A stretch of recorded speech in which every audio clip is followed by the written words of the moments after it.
I am Victor Solomon. Mr. Speaker, nataka kuwa different with other people. Mr. Speaker, we should have a country with the future.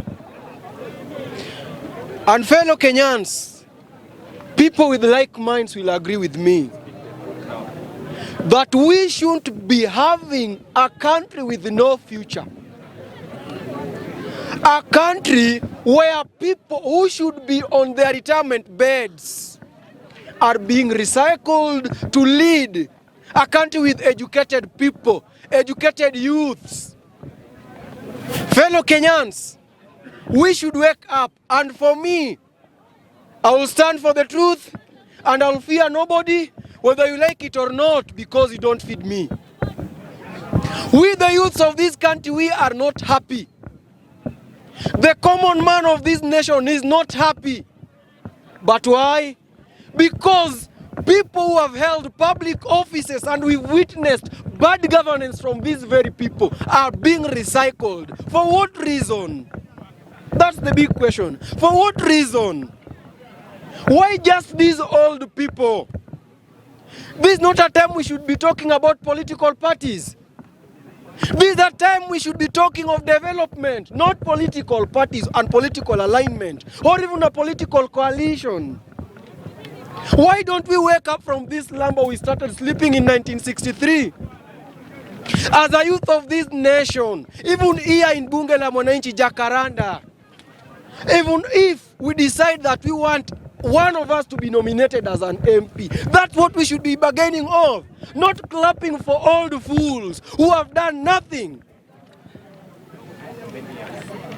We should not be clapping for old fools who have done nothing for many years.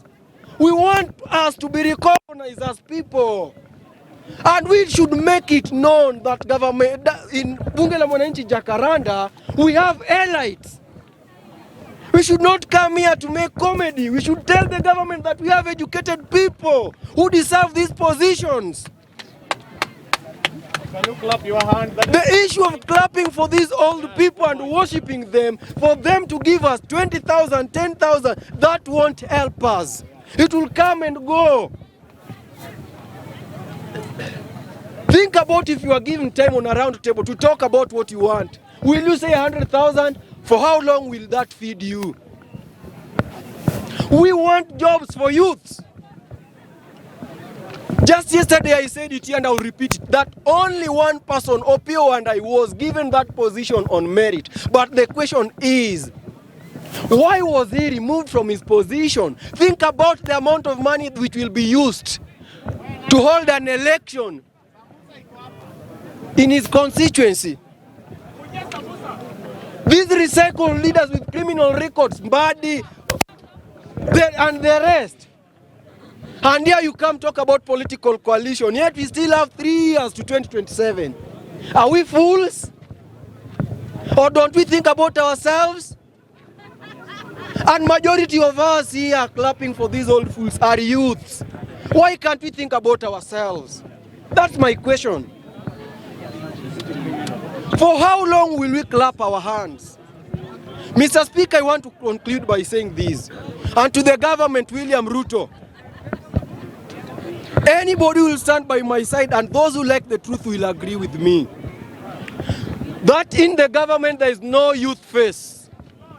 And the youth of this nation, I'm telling you this evening, without fear, that we don't form part of Kenyans. We are not Kenyans because we are not recognized. We call for demons, dubbed Gen Z and millennial demonstrations. Which people have reaped from these demonstrations? The old fools. I am boldly telling you that these people are old fools. And I owe nobody any apology. And if anybody feels that I should apologize, I can give you all the justifications that these people are fools, nothing more. Okay, summarize. And Mr. Speaker, let me tell you this. It does not mean that anybody who is old is wise. It does not mean that. Even fools grow old. And Eric Omondi yesterday quoted that if the old can't use their wisdom to save this nation, then the young will use their strength to save this nation. I want to tell you, Eric Omondi, an old woman will look for a young man grow his teeth, and a young man will look for old woman lose her teeth. We should digest that. As that now we should be looking at these old confused fools losing their political tooth, and we are still here clapping for them. We don't need that. We need salvation. We need third liberation of this country. Let's wake up the youth of this nation. Thank you, Mr. Speaker.